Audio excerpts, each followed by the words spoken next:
खबरों से आगे में आज शाम पाकिस्तान के एटमी हथियारों पर अमेरिका को तहफ़्फ़ुज़ात क्यों? मुख्तलिफ रंगो नस्ल के लोगों का एक साथ काम करना किसी इदारे के लिए कितना फ़ायदेमंद हो सकता है? और आपकी राय पर मबनी हमारा मुस्तकिल सिलसिला आप क्या करते? ये है वॉइस ऑफ अमेरिका की पेशकश खबरों से आगे। अस्सलाम वालेकुम। वॉइस ऑफ अमेरिका के वाशिंगटन स्टूडियोज में आप सबको खुशामदीद। प्रोग्राम खबरों से आगे के साथ मैं हूँ सारा जमान। पाकिस्तान के एटमी हथियार किस हद तक महफूज हैं, इस हवाले से अमरीकी मीडिया और तहकीकी इदारों की रिपोर्ट्स में अक्सर मुख्तलिफ किस्म के खदशात सामने आते हैं। हाल ही में एक अमरीकी जरीदे में शाया होने वाली एक रिपोर्ट में पाकिस्तान के एटमी हथियारों के मुकम्मल तौर पर महफूज होने के हवाले से कुछ सवालात उठाए गए हैं। अगरचे वाशिंगटन के बाज़ मुबस्सरीन इस रिपोर्ट में शामिल नुकात को रद्द कर रहे हैं और पाकिस्तान की जानिब से भी कई बार यकीन दहानी करवाई जा चुकी है कि उसका एटमी प्रोग्राम मुकम्मल तौर पर महफूज है, लेकिन इसके बावजूद वक्तन फ़वक्तन पाकिस्तान के जौहरी हथियारों की हिफाजत के बारे में यहाँ खदशात का इजहार किया जाता है। अमेरिका में पाए जाने वाले कुछ खदशात की बुनियाद क्या है, बता रहे हैं रज़ा नकवी। हाल ही में अमरीकी रिसाले अटलांटिक मंथली में रिपोर्ट किया गया कि पाकिस्तान अपने एटमी हथियारों के हिस्से मामूली और गैर महफूज गाड़ियों के जरिए आबादी के बीच एक जगह से दूसरी जगह मुंतकिल करता है। अगरचे इससे पाकिस्तान के एटमी हथियारों की सिक्योरिटी के बारे में खदशात बढ़े हैं, अमरीका में अक्सर माहिरीन का कहना है कि इस रिपोर्ट की सदाकत के बारे में सवालात हैं, लेकिन इसके बावजूद गैर जानबदार इदारे स्टिम्सन सेंटर से मुंसलिक बैरी बेल्चमैन का कहना है कि पाकिस्तान के एटमी प्रोग्राम के बारे में खदशात के कई और वजूहात हैं। The main concern comes from the internal conflicts within Pakistan. Pakistan के अंदरूनी मसाइल सबसे ज्यादा खदशात के बायस हैं। हम दहशतगर्दी, इंतहा पसंद तंजीमों और एक कमजोर सिक्योरिटी का माहौल देख रहे हैं और ये सूरत हाल बेहतर नहीं हो रही। ये भी खदशात हैं कि पाकिस्तान की फौज इन मसलों पर काबू शायद नहीं पा सकेगी। तो इस सूरत हाल में ये साफ जाहिर नहीं है कि पाकिस्तान के एटमी हथियारों का क्या होगा। लेकिन अपने बयानात में अमरीकी ओहदेदारों का अक्सर मौक़िफ़ रहा है कि वो पाकिस्तान की सिक्योरिटी इंतजामात से मुतमईन हैं और पाकिस्तानी ओहदेदारों ने न सिर्फ अटलांटिक मंथली में शाया होने वाली रिपोर्ट को मुस्तरद किया है, बल्कि ये कहा है कि पाकिस्तान के एटमी हथियार की हिफाजत के बारे में खदशात नहीं होने चाहिए। बल्कि बैरी बेल्चमैन का भी ये कहना है कि किसी भी न्यूक्लियर प्रोग्राम की मुकम्मल हिफाजत करना नामुमकिन होता है।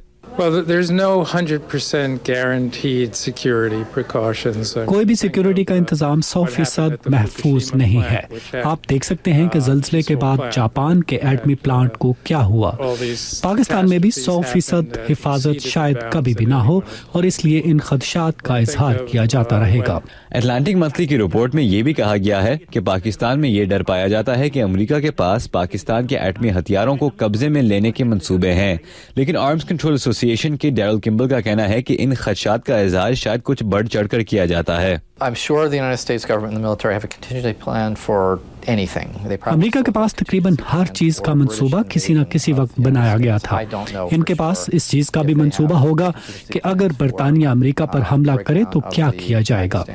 मुझे नहीं पता कि अगर पाकिस्तान के एटमी हथियारों के लिए कोई मंसूबा है, लेकिन मुझे नहीं लगता कि इसको ज्यादा अहमियत देनी चाहिए। माहिरीन का कहना है कि पाकिस्तान के एटमी हथियार बज़ाहिर जितने भी महफूज हों, पाकिस्तान की सिक्योरिटी सूरत हाल जब तक मुकम्मल तौर पर मुस्तहकम नहीं होती, उसके एटमी हथियारों की हिफाजत के बारे में सवालात उठाए जाते रहेंगे।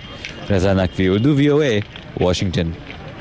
और अब आते हैं लिबिया की जानिब, जहां 9 महीने की मुसलसल जद्दोजहद के जरिए सदर मोअम्मर क़ज़ाफ़ी को हटाने के बाद लिबिया के अवाम पर उम्मीद है कि उनका मुल्क जमहूरियत की जानिब बढ़ेगा।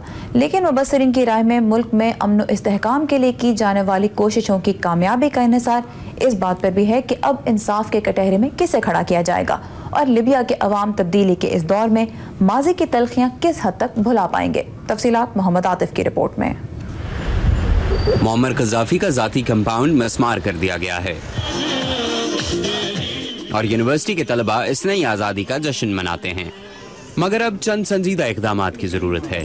इनकलाब के दौरान लीबिया की तर्जुमानी करने वाली अबूरी कौमी कौंसिल ने निगरान हुकूमत के लिए रास्ता बनाया है, जो मुल्क में इंतखाबात करवाएगी, जिसके बाद नया आइन बनेगा। इसके साथ लीबिया को उन लोगों के मुस्तकबिल का फैसला भी करना है जिन्होंने क़ज़ाफ़ी का साथ दिया और वो जिन्होंने इनकलाब के नाम पर संगीन जुर्म किए। लीबिया की जस्टिस एंड डेमोक्रेसी पार्टी के हादी शालफ को उम्मीद है कि वो अपने मुल्क की मुस्तकबिल की क़यादत का हिस्सा होंगे। अगर किसी ने कोई जुर्म किया है, इंसानी हुकूक की खिलाफ वर्जी की है, तो इसका हिसाब होना चाहिए।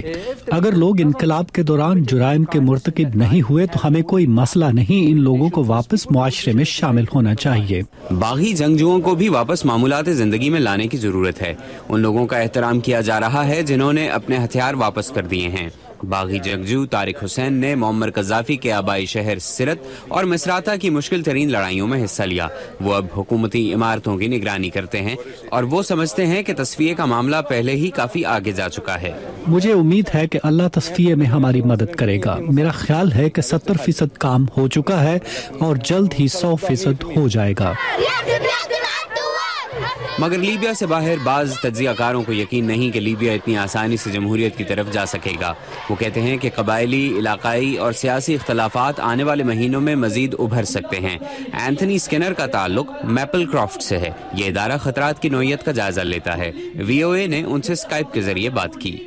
हमें मुहतात रहना होगा और खतरात को जहन में रखना होगा कि अभी भी बहुत से ऐसे ग्रुप हैं जिनके पास काफी असला है। वो लोग ये वाजे करना चाहते हैं कि मुस्तकबिल की सियासत में उनका भी हिस्सा होगा।